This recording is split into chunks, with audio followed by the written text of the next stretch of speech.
नियुक्तियां बाकी हैं सबसे पहले मैं उनको करूंगी। सेफ्टी सबसे ज़्यादा इम्पॉर्टेंट चीज़ है, स्पेशली फॉर गर्ल्स। जी, उत्तर प्रदेश विधानसभा चुनाव का आगाज हो चुका है और आज हम कुछ युवा पीढ़ी के साथ हैं जो बताएंगे कि क्या इस पूरे विधानसभा चुनाव के जो दौर चल रहे हैं इसमें किस तरह पार्टियों के जो वादे हैं वो कितने हद तक सही हैं और आगामी जो 5 साल की सरकार थी उसने कौन कौन से कार्य किए। तो आइए हम उनसे ही बात करेंगे और जानेंगे कि उनका क्या मूड है इस चुनाव में। जी, अपना नाम बता दीजिए। नमस्ते, मेरा नाम अंशिका पांडे है। अंशिका, क्या लगता है कि जिस तरह ये 5 साल की सरकार थी इसमें जो प्रमुख कार्य रहे जो आपको लगे कि बेहतर किया है सरकार ने, कुछ ऐसा रहा है? मेरे हिसाब से सरकार के लिए सबसे प्रमुख कार्य होना चाहिए नियुक्तियां देना, जो युवाओं के लिए सबसे ज़्यादा महत्वपूर्ण है। मतलब कि बेरोज़गारी को कम करना। हमारे प्रदेश में बेरोज़गारी इतना ज़्यादा है, वैकेंसीज़ आ रही हैं, फिर एग्ज़ाम्स हो रहे हैं, उनका रिज़ल्ट आ नहीं रहा है, बच्चे वेट कर रहे हैं। नए तैयारी करने में किसी भी एक बच्चे को ग्रेजुएशन करने के बाद 3 साल 4 साल लगते हैं। उसके बाद वो एक एग्ज़ाम देता है, उस एग्ज़ाम को देने के बाद फिर रिज़ल्ट का वेट करता है। ये करते करते एक लंबा दौर बीत जाता है। तो ये जो दौर है ना, एक विद्यार्थी के मेंटल जो भी उसकी स्थिति है उसके लिए बहुत इंपॉर्टेंट है कि नियुक्तियाँ समय से लाई जाएँ और जो बच्चे मेहनत कर रहे हैं उनके लिए ये बहुत ज़रूरी है कि नियुक्तियाँ लाई जाएँ और उनको करवाया जाए। अच्छा, सुरक्षा के लिहाज से रोजगार दिया जाए। कितना सुरक्षित पाती हैं आप इस प्रदेश में? सुरक्षा की नज़र से हाँ, सुरक्षित तो है।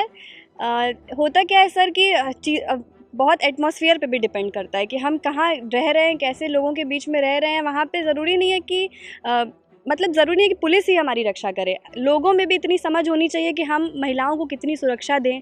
मतलब लड़कों को भी ये पता होना चाहिए, महिलाओं को खुद पता होना चाहिए कि हमारी लिमिट्स क्या है, और लड़कों को भी पता होना चाहिए कि किसी के कपड़ों के बेसिस पे उसको जज ना करे कि कोई लड़की है रात में निकल नहीं सकती। तो उन पे प्रतिबंधियाँ लगाने के इससे अच्छा है कि उन्हें ये बताया जाए, आप भी अपनी सोच सुधारें कि नहीं, लड़कियों को भी हर तरीके की आज़ादी है, उनको भी फ्रीडम ऑफ स्पीच है, उनको भी सारी चीज़ें हैं, अच्छा, आने जाने की स्वतंत्रता कुछ है। नीतियाँ आई हैं जो कहा जाता है कि सिर्फ लड़कियों के लिए ये बनाया जा रहा है और तमाम ऐसी पार्टियां भी हैं जो अब महिलाओं को प्राथमिकता दे रही हैं। तो जी। क्या इससे कुछ फर्क पड़ेगा इस बार विधानसभा में उन पार्टियों को? आपके नज़र से अगर ऐसा कुछ किया जा रहा है तो क्या उनको कुछ फ़ायदा होगा इसमें?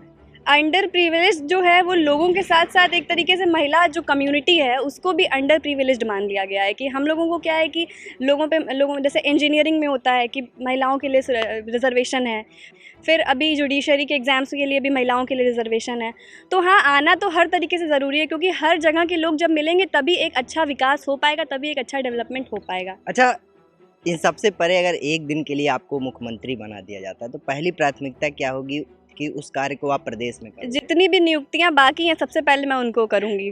लोगों के लिए सबसे नियुक्ति बड़ा है। मुद्दा नियुक्ति है, सबसे जी, ज़्यादा। अपना परिचय बता दीजिएगा। मेरा नाम महिमा तिवारी है। महिमा, क्या लगता है कि जो सरकार ने खासकर अब बनारस की हम बात करते हैं तो कितना बदलाव देखने को मिला? बनारस में तो बहुत ज़्यादा बदलाव हमें देखने को मिला है और यहाँ पे बीजेपी जिसके भी मुंह से आप सुनेंगे सिर्फ आपको बीजेपी ही सुनाई तो दिया। आपके मूड में क्या चल रहा है?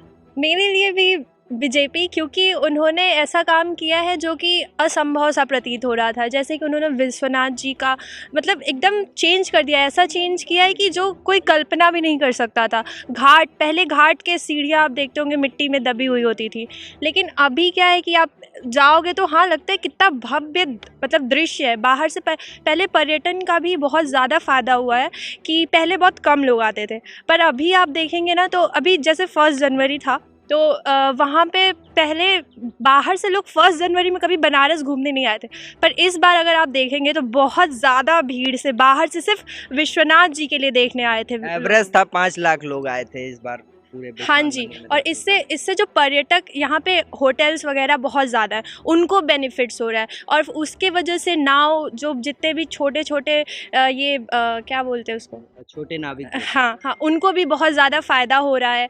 तो ये बहुत बड़ा काम है। अच्छा, एक सवाल है हाँ कि जी। वोट कितने बार आपने दिया? अभी तक मैंने 2 बार दिया। इस बार वोट देने जाएंगे? बिल्कुल, मन में बिल्कुल। पहला प्राथमिकता सरकार के प्रति क्या रहेगा कि इस वजह से हम इस सरकार को वोट देंगे? उम्मीदें कितनी रहेंगी? उम्मीदें तो देखिए हमेशा पहले से भी थी और अभी भी हैं, बहुत ज़्यादा है। और उम्मीदों पे वो खरे उतर भी रहे हैं। तो हम चाहेंगे कि इस बार जो भी उन्होंने वादे किए हैं वो वादे पूरे करें और बस ऐसे ही काशी और सुंदर होते जाए। अच्छा, एक दिन के लिए आपको मुख्यमंत्री बना देते हैं, पहले आप क्या करोगे प्रदेश में? पहले तो मैं चाहूँगी कि यहाँ पे सबसे, अगर मैं बस पर्टिकुलर यहाँ बनारस की बात करती हूँ और अगर पूरे यूपी की भी बात करें तो सुरक्षा बहुत ज़्यादा ज़रूरी है। हम आए दिन रेप के मामले देखते आते हैं, तो सुरक्षा बहुत ज़्यादा ज़रूरी है। और दूसरी चीज़ है कि घाटों की सफाई, वो बहुत पहले पुराना मुद्दा चला रहा है, लेकिन अभी भी उसमें कमी कहीं ना कहीं रह गई है। तो बनारस में कितने बचपन से ही रह रहे हो आप? हाँ, बचपन से ही रह क्या रहे हैं। बदलाव क्या दिखा बनारस में? हमारा बनारस पहले बहुत ज़्यादा ही मतलब ख़राब स्थिति में था, अभी तो फ़िलहाल बहुत स्मार्ट सिटी हो गया है, जी। जिससे कि दूर दूर से लोग आते हैं हमारे सिटी में। वैसे तो पहले भी लोग आते थे, बट अब और ज़्यादा स्मार्ट हो गया है, तो इसलिए सारे लोग और भी आते हैं। अच्छा, सरकार की बात करें तो सरकार के कार्य आप देखती होंगी, तमाम योजनाएं सामने आती है, सब कुछ आता है, तो बेहतर क्या लग रहा है? आप युवा हैं, युवा के नाते बेहतर कुछ लगा कि हमारे लिए सरकार ने कुछ किया है?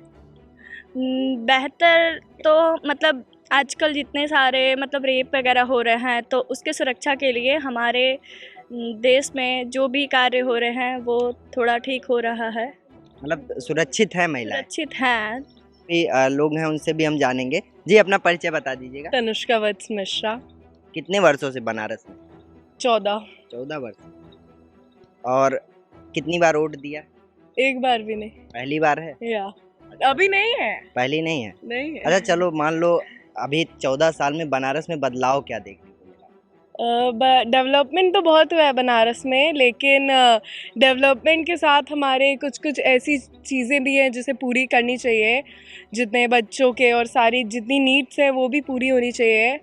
एंड डेवलपमेंट तो बहुत हुआ है, 80 घाट, विश्वनाथ जी, बहुत सारे डेवलपमेंट हुए हैं और होप से ऐसा आगे होता भी रहे। पॉलिटिक्स में नहीं, एक दिन के लिए अगर आपको मुख्यमंत्री बनाया जाए तो क्या चाहोगे कि ये चीज़ हम बदलाव करेंगे? सेफ्टी सबसे ज़्यादा इम्पॉर्टेंट चीज़ है, स्पेशली फॉर गर्ल्स। तो सेफ्टी होनी चाहिए और जितने भी प्लेसेस हाँ। चलिए ठीक है। तो ये कुछ युवा युवतियाँ थी जिन्होंने बताया कि सबसे पहली प्राथमिकता मुख्यमंत्री बनने के बाद हमारा यही रहेगा कि शिक्षा के साथ साथ रोजगार और रोजगार के साथ साथ सुरक्षा, इन मुद्दों के साथ वो उत्तर प्रदेश में विकास का कार्य करेंगे। एशियानेट न्यूज़ से अनुज तिवारी, बनारस।